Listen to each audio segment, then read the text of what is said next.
Hello, hello, and welcome back to Bearing Birth, a birth story podcast highlighting the emotional impact of birth, the immediate postpartum period, and the years beyond. I'm Jordan, a doula specializing in postpartum support. And I'm Sophie, a perinatal mental health therapist. Today we have part 2 with Abby on. Abby was one of my former clients, actually. I was a postpartum doula for her and her family after the birth of their second baby. So I'm part of this story, which feels so special. We've been friends since then, and it was just really special to have her here and to hear her stories because there was so much that I didn't even know. It was really cool to see how much, the doula that she's speaking about and how instrumental that doula was for her was you. And to get to see the behind the scenes of what work you do, because I hear about it directly from you, but to see it from the perspective of one of your clients was really special. Yeah, and it's just a reminder of how important the work is, which feels really good to keep remembering. And yeah, it was just so special to connect with her again about this experience. Yeah. She's really, I feel very connected with her. And I feel like this episode, hearing her story even more so. And obviously the listeners will hear, we have a nice little moment. A really tender moment. It was such a great conversation and we loved chatting with Abby.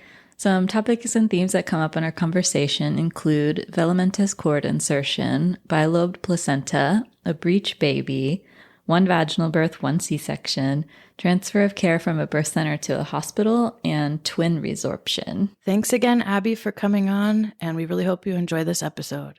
A doula and a therapist are sitting down to talk about birth. A doula and a therapist are sitting down to talk about birth. Do you want to transition to Matilda's birth and pregnancy at all, or preparing for your next child? Yeah. So we've started trying when Harriet was 1.5 and got pregnant with Matilda again, pretty quickly. I have a lot of friends who have not been that lucky and how it takes a really long time to get pregnant. So I think a lot about that and how fortunate we've been in that. So really quickly again, hers was a little less perfect and ideal from the beginning.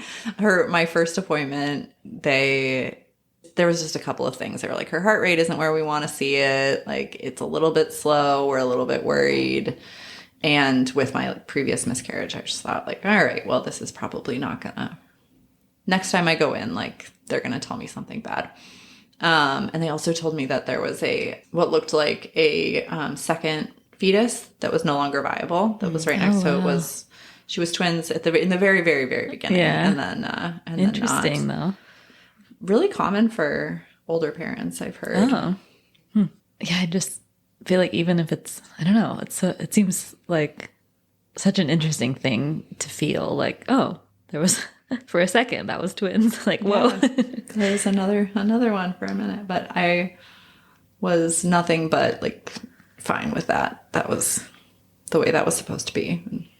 I can't imagine having 3 children right now. 2 newborns at a time. Yeah. Yeah. A friend of mine has twins and it's a lot. Talk about not having time to choose yourself. Yeah. So it was a little nerve-wracking in the beginning. And then they had us come back for another ultrasound and test. I think it was 2 weeks later. And I was very nervous but not the same level of anxiety. It felt just more nervousness rather than anxiety. And we went back and they said the heart rate was fine and the twin had been resorbed. And yeah, everything was good. I think there was something else. I don't remember what it was now. There was something else that they were this is a little weird. We're going to keep an eye on it. Oh, they said that they were she has some cysts in her brain, but don't worry about it. It's not a big deal. And I was then don't tell me the word cysts in her brain. That sounds terrible. And I immediately went and texted my friend who has 4 kids. And she said, I've gotten that with every single one of my kids. It's nothing. I wish they wouldn't tell you that. So, wow, that was fine. And it just felt like it was always there was always something. Every appointment I went to with her, she was always fine. She was always growing at the right rate. But I had a velamentous cord insertion, which, do you know what that means? Mm-mm. It's where the cord goes into the placenta, it's covered in this jelly that protects the cord and helps make sure that it stays connected to the placenta, which is obviously super important. And the velamentous cord insertion means that the jelly is not present on part of the cord, specifically right where it goes into the placenta. And so it's just a little bit riskier during the birth process, especially during labor, because sometimes there can be like, it can rupture and that could cause bleeding and it can be dangerous, but it's a pretty low percentage of cases. There was that. And then the placenta was also bilobed. So it was like 2 separate pieces that were connected right where the little weak cord was. So I was planning to give birth at a different birth center at this time, but then decided to do a hospital birth because of all that. Was that a hard decision to make? It was, yeah. I was very scared of hospital births. I was really nervous about being pressured into like doing things that I didn't want to do. But in the end, like they didn't tell me that I had to do a hospital birth. They said that I could do the birth center. It wasn't dangerous enough that I was precluded from doing the birth center. And I just decided I was more comfortable with being where we needed to be if something went wrong. So yeah. I was like, oh, I've heard of that. I researched that. And then I was like, oh, it's because of you. Was it? Because I heard about it from you. Yeah. I think it was like in your paperwork, or maybe we talked about it on our call. And so I read about it and learned about it. I was like, why have I heard about that? Yeah, I talked about it a lot with my birth doula, just preparing for that, like what that would look like and how do we advocate for ourselves and try and still have the birth that we wanted with minimal interventions while still keeping me and the baby safe. So we talked about that a lot. And how did that go? Well, it became irrelevant because she was breech and would not turn. And I tried for so long and I tried so hard to get her to turn. There's so many weird things you can do. Do you want to talk about that? Sure. They're so weird.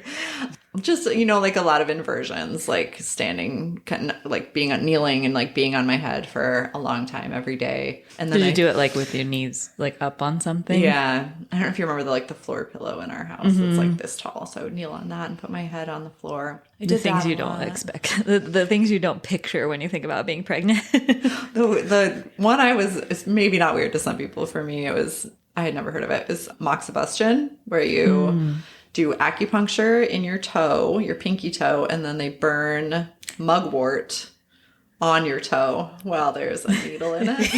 Yes, I've heard of this vaguely.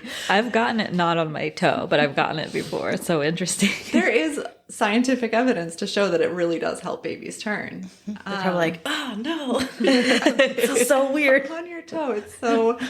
And I would feel her trying, like at night she would turn sideways and she'd be transverse at night, which like with a 9-month baby is a lot. That sounds comfortable. And I thought she was flipping. I really thought she was flipping head down and then she was flipping back up because I felt her going transverse like that. So I was just sure that she was going to be in the right position eventually and it would be fine.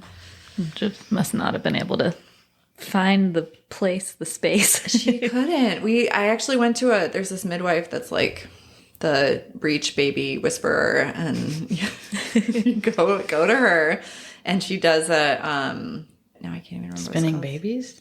It's similar. It's like the hands-on. It's a hands-on, like where she pushes the baby like through your body, and So you did that? I did that with her, and she got her transverse, and then she wouldn't go any further. Wow. And she tried a couple times. It was super painful. Yeah, I was gonna ask. But I really wanted to try, and it was a Friday. It was the Friday after the like really big ice storm last January. So I'd been afraid that I was going to go into labor during the whole ice storm because I knew I was breech and would need to go to the hospital, but I didn't. And then we tried that and it didn't work. And then I was going to have it. She recommended that I go to the hospital and get an epidural and have them try, because sometimes that will relax your body enough that it'll work. But then I went into labor on Sunday. So we just went straight to the hospital. It was really early, super early labor. So I was like just hanging out for the most part. This was after the ice melted. After the ice melted, I remember checking in with you when it was icy. Yeah, it was fine. Everything was fine. This was like a week later, 5 days later. So we went to the hospital and they did try again. And the doctor ended up saying that like an epidural wouldn't really help. So they tried again, and they had 2 people. They had 2 doctors doing it. And it didn't hurt as much, actually. The way interesting. They did it. I was surprised. Another thing you don't picture when you're pregnant. Yeah. It's 2 doctors like with their sleeves rolled up, just like pressing into my abdomen as hard as they can. But I'm really glad that that's even an option, because a lot of times you go straight to a cesarean. Yeah. which I was absolutely dreading and did not want. And all I wanted was like another chance to do a natural vaginal birth. And I wanted it so bad. It sounds like you did all the things that you could try. Yeah. So they got her to the same spot, and then her heart rate just started to like plummet when they did that. And so they let her go back, and it went up, and she was fine. And they were like, we can try one more time and see. And they tried, and that happened again. And they were like, yeah, we can't turn her.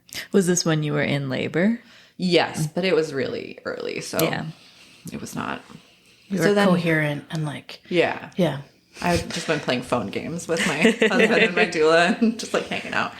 Can I pause here and ask, why was it so important to have a vaginal birth for you again? Part of it was that I wanted a chance to advocate for myself and to have a corrective experience. Yeah. But mostly it was the first experience I found so empowering.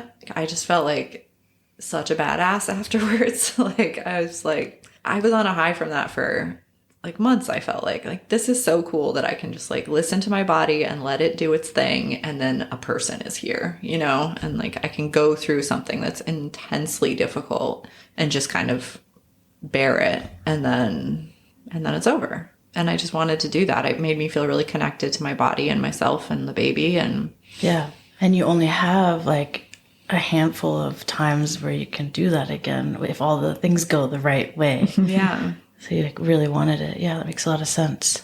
Thanks for going into that. Yeah, thanks for asking. Mm-hmm. It was really important to me. But then it didn't happen. So that was the hardest part about it, was like I really didn't want to do a C-section. And I'm terrified of like surgery, and mostly the epidural. Really, I was like so scared of the epidural. Was it kind of a relief when they were like, the epidural won't help spin the baby? Yeah, I was so glad. I was like, okay, maybe I'm going to get through this without an epidural. They're going to spin her, and then I'm going to be able to just go into labor naturally, and it'll all be fine. Was there any talk of having a breached vaginal birth where you were? No. No way? No. There was at one point while I was waiting for the doctor to come in to do it's called an external cephalic version when they turn it, the ECV. Just finally popped back into my head. I was waiting for the doctor to come in to do that, and we heard just like some really, really intense screaming on the floor for like a long time. And he came in and told me like that was a woman who had a breech baby and didn't realize she had a breech baby, and did not come in until she was like very far into labor. And whoa, everybody's fine, everything's fine. But here's an example of, but please don't do this, is what he was saying. Like, oh my gosh. And I know some doctors do it, and I know in some situations it's fine. In my situation, it was not offered, and I didn't push on it. That's another example of who would be like, no, actually, sign me up for that right now. That's great. Yeah. So in a way, you were disappointed, but also empowered, I'm hearing, in choosing to do what felt best for you at the time. Did you feel like you did advocate? You were able to have that in some way? I didn't feel like I had a meaningful choice. I did feel like he did try and give me a choice. He's like, you're not that far into labor, so we could do the C-section now, or you can go home and come back later when you're farther along. And I was like, that sounds terrible. I'm not going to do that. So that was the choice. You want to have some labor first. This bad option or this one that you don't like either. Oh. But I did feel like he told me all of that stuff, and they said, he asked me what I wanted to do. And I said, well, we're going to do it now, but I need like 15 or 20 minutes. Like, I just need some time to deal with this. Yeah. And he was like, yeah, that's totally fine. Like, take your time. So I did feel like I was able to advocate for myself. And then I just like cried for 15 minutes. And that was the part where my doula was really helpful, and my husband was really helpful. And they both just like, they helped me get to a place where I could not run away from the doctor when they came at me with the epidural and everything. So, and when you did actually get the epidural, what was that like? I was so scared. I didn't calm down, really. I did have, all the way through my pregnancy, I did meditations, like guided meditations through this one app that I don't remember the name of now, but I would listen to it while I was going to sleep, and it helps with my anxiety a lot. And it's like birth prep type of stuff. Hypnobirthing? Yeah, yeah. So that was really helpful. And she had a preparing for C-section guided meditation. And so I put that on, and they let me have my headphones the whole time. And it was like it was kind of magical, actually. So they prepped me and I started listening to it. And with a C-section, they don't let your partner come in with you at the very beginning. They have to wait, which is super hard. It's hard for him. It's hard for me. Sorry. Oh my gosh. That's okay. The spring is the loudest thing ever. It's like a bell. It's like a church bell. It is. Gong. That was awesome. So that was really hard to not have him in there. But I was listening to my meditation and they wheeled me in, and it's just such a bright room. It's just the polar opposite of like a birth center, natural birth, where it's all like mood lighting and gentle and like soft, quiet music. And this was just like an OR, with tons of people in it. But the anesthesiologist was really kind and very helpful. And I was listening to the meditation, and then I had a nurse who was there with me, who was helping me, and she said the best way to do it is to have you sitting, and you can like lean on me if you want to. And I just like took that and ran with it, and like wrapped my arms around her neck and like buried my head in her shoulder. And as I was at that part of the meditation, she said, and now your anesthesiologist is going to be getting ready to give you your epidural, and you're going to feel even more relaxed. And like right as she said that, he was like doing the like wipe on my back. It just like lined up so perfectly. And I just, I don't know that I would say I was relaxed, but I like made it through. And then they did it, and then they just lay you down, and then it's, Yeah, I it's know. all happening after that. Did you? Yeah. It's hard. It's really intense. Yeah, especially with your partner outside. Yeah. It's like an eternity. Yeah. And they started before he came in. Oh, wow. What? Just like, yeah. You're like, excuse me. But I couldn't feel it. Yeah. I could see there by their movements that it was happening. But That's hard to do, like the scary epidural also without your partner with you. yeah. If it hadn't been for the hypnosis, it would have been a lot harder. And the nurse, who's just like an angel, whose name I don't remember now, but who let me like hold her like she was my mother. That's so nice. It's like We're super nurtured. helpful. You had, sorry. No, go I was just going to say you had like some Similar. sensory, you like, Oh, I was so terrified. Were you? Yeah, and it was an emergency C-section, so also not planned at all. But I had an eye mask, and I had earplugs in, and I just dissociated from the laboring room to sitting on the OR table. do you think having a guided meditation would have I'm like, maybe help? send me the link now. She's Irish and she has a very soothing voice. That's even better. It's so wonderful. Yeah, I want to put it in the resources of your episode too. 'Cause I've never even heard of that. That's amazing. Yeah, it was amazing. It was very helpful. Yeah. And so what were you thinking? Or you got to listen through the whole surgery? I was listening to it, and then it stopped at a certain point, and I didn't care at that point anymore. I asked the anesthesiologist again. I was worried that I would have a panic attack, and I was like, can I get like anti-anxiety medication or something? And he's like, we can't do that before the baby's out, but if you need it after the baby's out, then we can. He's like, but no one has ever needed it, just so you know. And I was sure that I was going to need it, but the drugs in the epidural are quite strong. Yeah. And I did not. I was very relaxed. Just along for the ride. I did, again, throw up a couple times. So both of my births threw While up. you were on the operating table? Yeah. Oh, wow. And That's it was hard. Right in the beginning. And what was really cool is there was the midwife on call who had planned to be the one like doing my labor if I hadn't been getting a C-section. She offered to come in the OR with me, and she just like sat by my head, and she like, before my husband got in there, she like held the bag for me to throw up into and like wiped my face. That's nice. Wow. It's just like the little, not little, but like Those are huge yeah, like the moments. care team. If there's like a person that like really sees what you need and gives it to you, that's huge. Yeah. She came and visited me and the baby in the recovery room later. I think it was the next day, and I just like cried. I was like, thank you so much. It meant so much. Yeah. Because then, so once she was out, they found that the cord was wrapped around her neck, which is why she couldn't ever turn. Oh, wow. So She was like, guys, hello. stop I can't mugwort at me. I'm not turning. So it's just like how it always had to be. Yeah. Yeah. But then which is again like pretty common with C-section babies, I think she like had a bunch of gunk in her lungs and in her nose and mouth and stuff, and that wasn't coming out right away. So they had to go like suck it out and do some like respirator for her. So my husband went over with her. They didn't even show her to me right away. I just like kind of saw her in passing. And they took her over to like weigh her and to do the respirator. And my husband went over to be with her. So the midwife came back and like sat with me the whole time. And she would keep like going and checking on her and coming back and giving me updates. And it was just like, it meant so much to me. Yeah, Now that's huge. I don't remember her name again. It was amazing. Oh, that's so nice. I mean, yeah, it's got to feel like an eternity to like not hold your baby yet. They're over there, and like sometimes they don't take the time to like fill you in on every detail and back. I mean, gosh, that's so hard. Yeah, they didn't. And maybe they would have if something was like wrong. Yeah. Everything was fine. It just took some time. But yeah, nobody told me what was going on. The anesthesiologist was so great too, though. He kept like checking on me, and like if I said anything like, oh, I'm feeling nauseous again, he would like adjust it and set me up. But then he took my phone and took pictures. Oh. And he asked me first, but he took a bunch of pictures of the baby and of my husband. And there's this picture where Were you at Providence by chance? Legacy. Oh, okay, never mind. I think it's common for the anesthesiologist to offer that. Yeah. It's so nice. Yeah. They're like not busy. They're I not guess, doing at that it. Yeah. They're like, take the best photos ever. They're just there.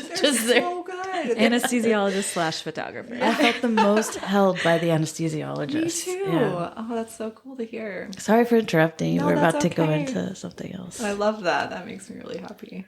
I was just going to say we have this picture of her, like she's got the ventilator mask on her. I can't now. Is there a ventilator or respirator? I don't know which is the correct one. Probably respirator. Ventilator. Ventilators for breathing, right? Yeah. That goes here. I Okay. think. Okay. I'm not sure. It's the one with the mask on her face. We're not medical professionals. Yeah. My memory of this time is deeply flawed. I'm impressed that you've remembered other things that sound highly Yeah, technical. me So too. It's hit or miss, but we have this picture where she has her hand like on the mask. She's Oh. holding it, and then her other hand is holding my husband's hand, and it's just gosh. like Oh my gosh. just the sweetest thing. But I feel like for the listeners too, I think the reason that they have extra gunk in them if there's a C-section is because like as they're like being pushed out of the birth canal, it's like literally squeezing the gunk out of them. Yeah, Is that what that's what your they said. understanding is too? Yeah. So wild. so it was pretty. Yeah, it was. No one told me that was a possibility, but apparently it's very normal. happened with my daughter too. Really? Yeah. Saw her and then she turned blue and then they took her away again and there's stuff. Yeah. Same thing. Did it take a long time? Yeah. Yeah. You're just kind of there, but you can't do anything, right? Yeah, Just they're immobile. stitching you up. Yeah.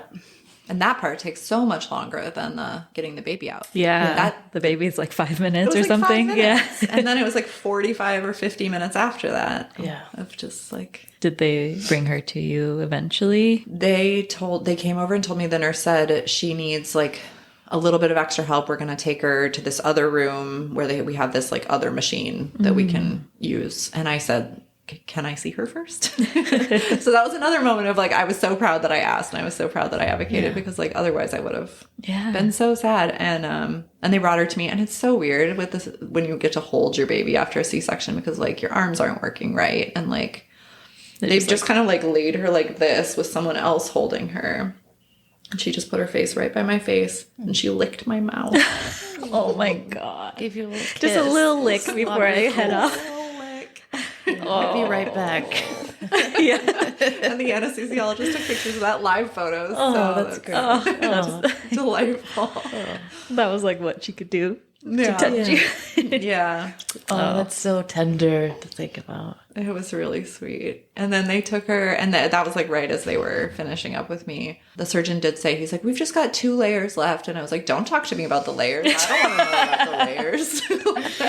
What happens on that side of the sheet is your business. Right. Oh my gosh. 2 layers, just 2 layers left. How many? I feel like I 7. learned, I was going to say I learned how many there At were, least. but oh my gosh. But yeah, so they took her, and that was like right at the end. And then they were about to wheel me out. And the other thing I was super proud that I remembered was like, oh, I really want to see the placenta because it gave me so much grief through that whole process. And like, what does a bilobed placenta look like? Did you see it? Yeah, it was very cool. It was just like a placenta. It was like 2 placentas, but the middle part looked like a piece of meat connected like by gristle. It was like kind of clearish and like, I mean, it is technically a piece of meat. yeah, but it looks like yeah, just like a kind of gristly bit in the middle. Yeah. Whoa. Yeah. So weird. Yeah. It was very weird, but I was glad to see it. And then they took me to the recovery room, and she was there within like 3 minutes. They said we got her to the other room with the machine, and she like was fine. She didn't need it. So she got to the room before you did? No, just right after me. Oh, okay. Right after me, yeah. Yeah. So you had your own little journeys together before you could reunite towards each other. Yeah. It felt like a really long time. It Yeah. was like 50 minutes, I think, or an hour before I got to like be with her. But Yeah. Did it feel good that Charlie was able to like be near her at least? yeah, he was with her the whole time, which is, I told him that back when we found out about like the velamentous cord insertion. I was like, if anything happens to me, like just go with her regardless. Like make sure she's okay, and like the doctors will take care of me. It's fine.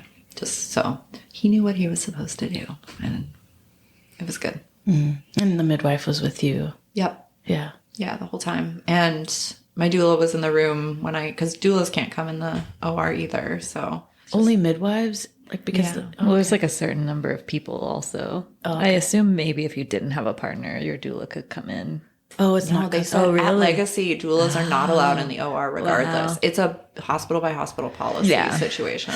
I bet it's because they're maybe used to doulas being very strong advocates and they just don't want to have that pushback maybe in that Like setting. when surgeries happen. I mean, it's Yeah. possible.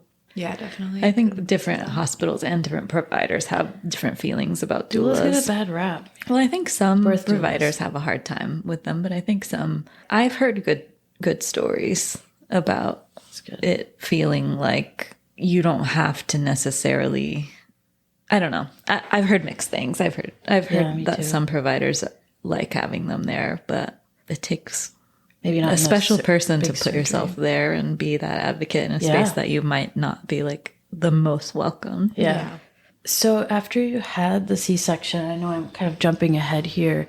What was it like integrating that you did have a C-section and that was one of your biggest fears? And how did you cope and process through that? I felt like it was easier for me to process that than it had been for me to process my first birth and what I wished I had done differently with that one, because the first one felt like there were elements of that were within my control. And the second one, I felt like there was nothing that I could have tried that I didn't try. Yeah. Did it feel like finding out about the cord being around her neck helped you understand, like, well, there was literally nothing I could do? That's why I mentioned it. It's Yeah. like, it made me, even before I went in for the C-section, my husband said, like, you tried everything. He said, she never was going to churn. This was always the way that it was going to be. And it's like, and we just have to accept that. And it was totally true. And that, I still hear that in my head all the time. And I felt fine with it. And I felt like my team, like the surgeon gave me so much space and time to process it and explained everything to me multiple times and reassured me. And the anesthesiologist was so great, and the midwife was so wonderful. So I feel like there was never any other way that it could have gone. And given that reality, like, it went as good as it possibly could. Do you feel like sort of accepting that fate brings a sense of peace to the story? Yeah, absolutely. I feel really good about that birth experience, actually. We don't plan to have another kid, and I do wish that I had gotten the chance to do a vaginal birth again. That's the only thing that makes me a little bit sad, but I'm glad I got to do it once, and I'm glad everybody's okay. Yeah. And even like being not into like hospitals and surgery is like, does it make you feel grateful that like those resources are there? Absolutely. I feel better about them than Yeah. I did before. And That's huge. it was, I mean, the recovery from the C-section is more intense. So we were there for 3 days, and just like you need help like standing up for the first time and like doing everything. So I was very grateful for the hands-on expertise and like all the people who knew what they were doing. And How was it with your toddler at home and having to sort of, be in the hospital and recover? it was okay. I was worried that Oh, Jordan was my sibling care doula. That was why we were staying in such close contact during the ice storm, because it was like, if I go into labor, we need someone to watch my toddler. And I was on call. okay, Jordan was on call for that. But then, so when I went into labor, it was a week before my due date, actually. So my parents were just visiting, just to like help out and help us prep for when the baby came. So they were there, and they just stayed with the toddler. So I wasn't called. She wasn't called. Okay. But it was good. She's good with her grandparents. She was a little, she was 2.5 at the time. And I remember when she came to the hospital for the first time, she sucks her fingers, and she just like had her fingers in her mouth the whole time. And it was just like staring at us. It's a lot to process. A lot of processing happening. Yeah. My dad sent me a picture of her at the breakfast table when they told her that her little sister had been born, and she was just stunned, like eyes wide open. It's like, oh, that happened. It's like she has been silent for longer than I've ever heard. Oh, wow. But it was good. I'd say now is a little harder than it was back then. She's sharing space and toys and attention is a little rough, but back then she was pretty excited. Yeah. Now Matilda's like gonna creep into her space more, become more and more mobile. She touches her artwork, and she does not like that at all. Uh-oh.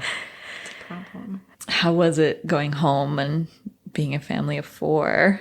It was, I could very easily just turn this into an ad for postpartum doulas, but That's okay.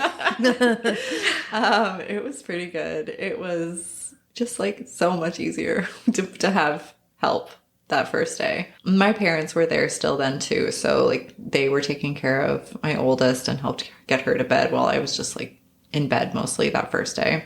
It felt pretty good. I mean, I got really good sleep that first night because Jordan was with Matilda, and it was great. I feel like I healed quickly and well. And I mean, the C-section healing is not easy, but yeah, I don't remember any like incidents, like anything big. It was just having to good. rest. Yeah. Yeah. I feel like there's something that's like, actually, I think you were the first client that I was there on the first day that you were home. And I think it was like more special in some ways for me. Like, I feel like, I don't know, it just felt special to be like invited into this space where you're just like, whole world is being rocked and you're just like trying to figure out how to land on your feet and recover. And like, you have this new baby. And I specifically remember, usually like when I'm there in the early days, like I'll sit with the parents when they're breastfeeding, because you have to like stay awake and like figure it out with a new baby. Even if it's your second baby, like you're still learning how to have this like breastfeeding relationship. So there was just a lot of like quiet moments of just like sitting on the floor next to your bed. And this one moment stands out to me, like I handed her to you, and like, you're being woken up in the middle of the night. You just had a surgery, like you're recovering, like on medication. And just like the way you looked at her, and you were just like so happy to see her and say hi to her. And you were just like, hi, honey, or something like that. And I was just like, oh, like I just felt so lucky to be like who gets to witness that moment? You know what I mean? It was so nice. I'm so glad you said that. It's like, I wouldn't have thought of that. I don't It was remember really that special. time very well. Yeah. So, Yeah. I love to hear that. That makes me really happy. It kind of made me cry. Too. Yeah. It's not a moment you get to witness, that tender, nurturing. And I felt like, I don't know, I felt like you and I connected really quickly too. Like even just like saying bye to you like the next morning after the first night. I don't know. I just felt like, wow, that just felt special. You just like gave me this look of just like, oh, thank you. Oh, that's so cool to hear. I felt the same way. It was really just like such a relief to have you there. And I was so nervous because I hadn't had a postpartum doula before, and we'd met in Yeah, I person went to your by house. then. Yeah. So I knew you, and I knew that I liked you and that you were qualified and like everything. But I was just like, how am I going to feel in the moment handing my like brand new baby to someone that I I've met once. Barely and then know. Yeah. Falling asleep. Yeah. Like, is that going to work? And then having someone like come into your room when you're sleeping, like that's weird too. Well, and I think I asked you that even that first night, I was like, can you help me make sure I take my pills? Yeah. Like you helped me like keep track of my like middle of the night, like pills Wrote schedule, down the 'cause I was, times. like, so tired. I like couldn't make my brain process it right. You did, and I appreciated that so much. But yeah, I just felt like immediately I was just like, oh, she's wonderful and I trust her and I'm going to sleep now. And like, this I'm is so great. glad. Yeah, it was really special. That's so beautiful.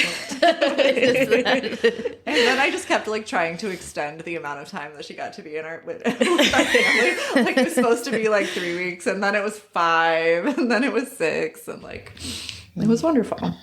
Yeah. It's like impossible to know how much support you need and like prepare for it ahead of time. Yeah, it also means something that you're the first doula client that's on too. So obviously there's this special connection to. Yeah, I remember it being so nice. We extended it for quite a while and then like eventually couldn't anymore. But I remember going back after like, I don't know, what felt like a couple of weeks or something. Yeah. And like that was cool too. I always like that with my clients. Like I'm there for like the first month and then it's like, oh, we can add a date like, I don't know, 3 weeks from now. And then you go back and it's like, oh my gosh, this baby's a whole new baby. Yeah. And like the routine is all different. And like the parents are usually like more human. Yeah. So that I was could make nice, my too. own tea, but I still like it when you help me with it. Yeah. A little extra rest doesn't hurt anyone. Yeah. Yeah, no, that was so wonderful. It all just felt like I just felt so cared for the whole postpartum period. It was great. It made me want to have another baby because I was just like, this is the best thing that's ever happened. And then I was like, that's not a good reason. I think you told me that. Like, that's not okay. That's just like what I want for everyone. I know, me too. Yeah, community care, being held, nurtured. And it is different than family. Like after having the 2 experiences, like having family help you is wonderful, but it's not the same as someone whose like job is to take care of you and they're there for just like a few hours just to focus on you. Like it's so helpful mentally to the physical space, like the needs of everyone. It was really, really, really great. And my oldest just loved you. So lots of hire a books doula, together. hire Jordan. A little plug. Always. How has it been becoming a parent too? I know a lot of people say different things about this, but I think that going from 0 to 1 is harder than going from 1 to 2 because we know what we're doing. It's just like doing it twice. But I heard a parent at the playground the other day told me, who's expecting their second, told me that one of his friends told him that it's only 10% harder to have a second kid, except that you're already at 95% capacity with your first. And I think that's very true. Yeah. Wow. Yeah. That's a really good way to put it. So we're really tired, but it's not like it's that different than the first time. Yeah. And you had more time off work this time, right? I did. I took 6 months this time, which was incredible. That's so nice. And I have a new job now that I like much better. So it was easier to go back to when I did go back. Did you take the additional 2 months because you would have wanted 6 months? Was there a reason for that? Yes, I wished that I had had longer with my first. Yeah. I remember from the outside perspective, what seemed the hardest for you, tell me if I'm wrong, of course, of like recovering from a C-section with a toddler was like not being able to pick her up. Yes. I remember that, like having to just like, you can't explain that to a toddler. Like you can, but it's just like, I have to heal. I can't, like your dad can do it. She would only remember it for, 2 minutes. Yeah. And then she'd fall and Or get climb. an alley Yeah. and, Climb on you. Yeah. It was really hard. It was 6 weeks of not being able to pick her up. That's a long time. It was really tough. She did a great job, but Yeah. I remember something happening. She like got hurt or something. when she got sick and projectile vomiting. Oh around yeah, her mouth. vomiting. When- And you when guys were Matilda like, was maybe 10 you days should go old. home. Yeah. I was like, you Oh need to yeah, she leave was now. like projectile vomiting. That's what it was. That makes a lot of sense. But I just remember you like trying so hard to comfort her and like not being able to pick her up. And I was just like, oh, that's so hard. It was really tough. Because it's scary for a toddler to be throwing up. I remember she just looked at it like, what? What just happened?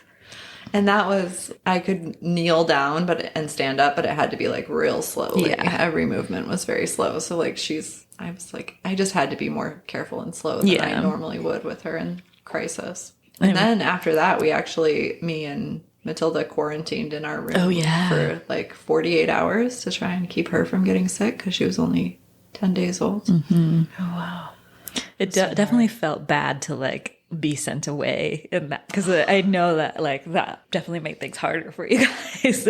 But like that's what happens when there's illness. But I just would have felt terrible if you would have gotten sick and then like gotten another baby sick. Like I was just like, you got to get out of here. Like we can't take down your whole life. Like, well, it worked out fine. Did you guys stay? I don't think you guys got sick, right? No one else got sick. She never threw up again. It was just one time. So toddler things. Yeah, she's in daycare, so it's just constant germs. Is there anything, I like this question, I've asked it a few times with guests now, and imagine you're listening to your episode however many years from now, and you could sort of speak to yourself. What would you want to say to your future self in this moment in time about being a parent or anything related to your life right now? Oh my gosh. Well, I bet it's easier in some ways at that point and harder in others. I think feelings and problems for kids get more complicated as they get older, but maybe the difficulties are less immediate and acute. Like we're sleep training right now with Matilda, so we're not sleeping very well. But that is kind of an easy problem, you know? So I'm not sure what I would want to say to myself besides just like I've done a lot of things I didn't think that I could do in this process. There will be more. There always are more. But the best parts of it are always just when I like can make space for the kids to need whatever they need and be who they are and just try and be in it with them, even if it's tough or they're telling me that they have to poop when I know they don't. Just because it's bedtime. It's just because they want to be with you. Mm-hmm. They love you so much. Yeah, they'll do anything. One day they won't be doing that. Yeah. You won't know anything about their poop. Yep. No, I won't. Is that a good thing? I will honestly probably miss it a little bit, which is weird. But it's just, I have to share this. I don't know why, but please. we were taking a bath and Ruby literally pooped in my hand, and I was just like, "Cool, thank you." The toilet. Did she tell you it was coming? Well, she stood up, and then you get the poop face, and like, "Do you have to poop? It sounds like you have to poop. Let's get your potty out." And then it just came, and I was like, "This is not going in the bathtub, so I'm catching it." Oh my gosh. Such strong mom skills. Another right thing there. you don't picture. And then we got out of the bathtub, and that was it. Oh my gosh. Sasha will do that if she's done that a couple of times when Richard, our cat, has thrown up. She'll like catch it in her hand, and I'm like, just move him to the hardwood floor. But I feel like that is way easier to manage than literal human poop. Yeah. So I don't know. Maybe someday you don't want to do that. I love that. But with that, then that intimacy and closeness decreases, and that's really hard. Then it's more of like a mental game. Yeah. It already kind of, I mean, she's only 3, but it already does a little bit. Like we were at the playground the other day and we were playing and she wanted me to play hide and seek with her and it was super fun. And I was a little bit like tired though. I was like, maybe I'm going to like ask her not to play another round after this. And then a bunch of her daycare friends showed up and she said, "Mommy, you go bye-bye. I'm going to play with my friends now." And I was like, "Oh, you're only 3. Oh my gosh. And then, of course, I was like, all right, next time she wants to play hide and seek with you, you play as long as she wants you to play. Oh. Because it's just not going to last that long. Yeah. Oh. It's like a dagger to your heart. Yeah, I know. Right. But I even like miss pregnancy sometimes, and I hated pregnancy. Like, it's just like each stage is really beautiful in its own way and really tough in its own way. Yeah. And it'll keep being that way. And my mom is retired now, and I know that she misses having kids around, and like their house is really quiet, and I feel like it will be not that long before our house is really quiet. Time goes so fast. So I just take her to go poop when I know she doesn't have to poop, and then You have a few more minutes together in the bathroom. Enjoy it. Oh, that's so nice. Was there anything else about like your birth experiences that you feel like you wanted to touch on that you weren't able to yet in this conversation? I don't think so. I think this was quite thorough.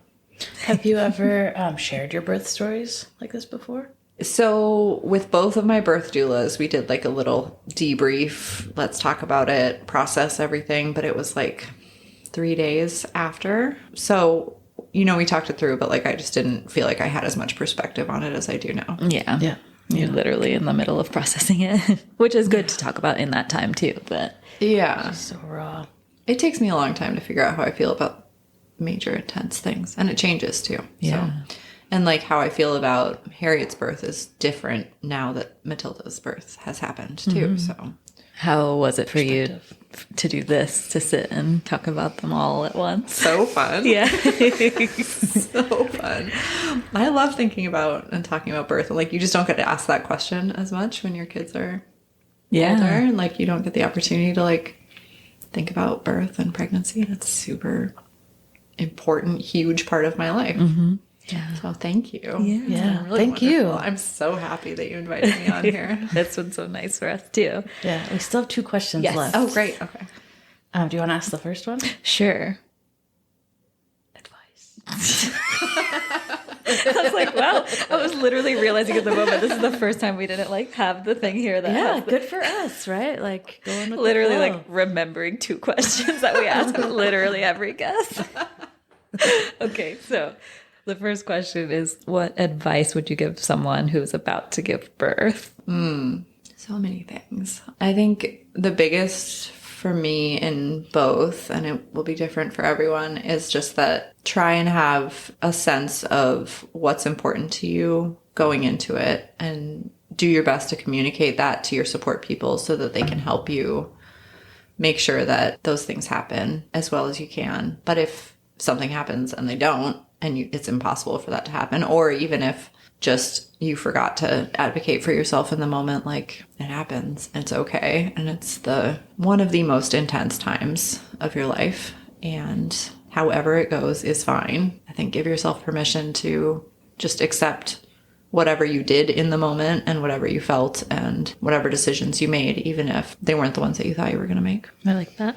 Sound advice. I say that every time. I have to come up with a new thing to say.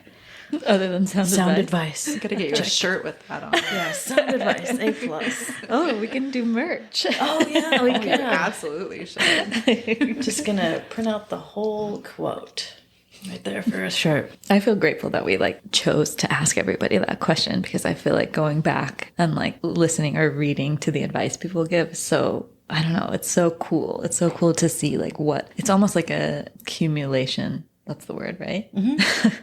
Accumulation of like their experience into like, okay, what's important to like share with someone else. So I like it. Can I say one more? Yeah. If you can, get a postpartum doula. It helps so much. But look into the benefits and resources that your companies provide, because sometimes they can help with that, which is great. Is that how you got connected? You were. Yeah, Well, I had she was the first client that I had that got reimbursed right through Carrot. It was amazing. So like it was all covered by my work, which was incredible. Yeah, that's great. It's interesting that these advice questions, if I would have asked at the beginning, I would have had no context to understand the advice and understand why it's important to you. But I feel like with everybody, when they answer this question, I can so clearly see why that feels important to pass on. Yeah. Yeah. I don't know. It's a good point, because I don't know if I would say the same thing if I hadn't just talked through all of that. I wonder if I would have said something different. Yeah, just like surprise you with the question yesterday. Yeah. Maybe I would have said like, I don't know what I would have said. You can't go back. Get ready to burn stuff on your toe. You just never know what's going to happen. Yeah. And so our last question is, what is something funny about parenting or birth or postpartum that you feel like you want to share? Something that makes you laugh. Something that makes you laugh. Yeah, that's not something funny, right? I mean, something funny is something that makes you laugh. Yeah. Yeah. If it makes you laugh, I guess it's extra funny. Yeah. This is a harder question for some reason. There's lots of funny things. But I think it's hard to narrow this one down Yeah. because there's So many things. so many ridiculous things about birth and parenting. I mean, we've already talked about the toe burning thing. Like, that makes me laugh every single time. And then I like think about all of the silly positions that I got myself into trying to turn Matilda. It's super funny to me. But it's mostly just like the kids. They're so weird and they're so themselves. And like, they're already both so different from each other. And like, Harriet calls us dude right now. Dude? Yeah. All right, dude. Come on, dude, let's go. Like, what? Do you guys say dude? No. Maybe someone at daycare. Yeah. That's really funny. I think funny. it's from, there's a Mo Willems book, like the pigeon needs to take a bath. Yeah. And the little fly says, P.U., take a bath, dude. Yep. And she has, the other day, we were at the bakery, sitting outside, and this guy walked by, and she yelled, P.U., take a bath, dude. Oh my gosh. And then laughed hysterically. Oh my god. Did you just want to sink into the earth? Actually, like, I tried so hard not to laugh because I was like, this is absurd, but I don't want her to like keep doing it to Right. make me laugh. All the people at the surrounding tables were laughing. I feel like that is like the hardest. I don't know. It's such a specific parental moment to like hold back a laugh for something that's like arguably funny that like you don't want to encourage. So I had to like have a talk with her about like, it's okay for you to say that to me because I know you're joking, but like it's not kind to say that to strangers. And then she's 3, so she's like, I'm not gonna be kind right now. And I'm like, all right, well, we're gonna anyway. Cool. I feel like if that's like an example of the moments like where if other people are around kids at all, they like get it. Yeah. And like wouldn't be offended probably, but I wonder what the guy, if he heard it, if he's like, oh no, I gotta go take a bath or something. Maybe he's like, I know. I haven't know. showered in a while. He didn't like react, or he was walking past us and did not slow Headphones his in, gait at didn't all. hear. I hope. I feel like it would have made my day to hear or witness that. I bet the people at the next table thought it was delightful. Thank you so much for coming on. Yeah. It was so great to hear your full story. It was so much fun. Thank you so much for having me. Yeah. Was there something that you learned that was new? Oh, so much. Yeah. I didn't remember that your first birth wasn't a C-section. I'm sure we talked about it. It's cool to have so much more perspective. Yeah. Yeah, I liked it. Thank you so much for sharing and getting vulnerable about all the things, you know. Yeah. Yeah, thank you. It was so much fun. I feel inspired by your dedication to getting up early to choose time for you. So thank you. Yeah. I'm going to do that. You can Try definitely it. text me if you want to. Okay. Sounds good. You can both text me because sometimes I'll still be at work. Oh, yeah. Sounds good. Let's get a group If chat you need 5 a.m. partners in pre-sunrise time. Yeah. And that's another thing, too, with this time of year. It gets dark so early that you can't, just taking advantage of the light. There is some light in the sky at 6:30 right now. Yeah. A little bit. It's fully dark at 5, Yeah. for sure. But Then it's even cozier. yeah. Okay. Thank you. Thanks for coming on.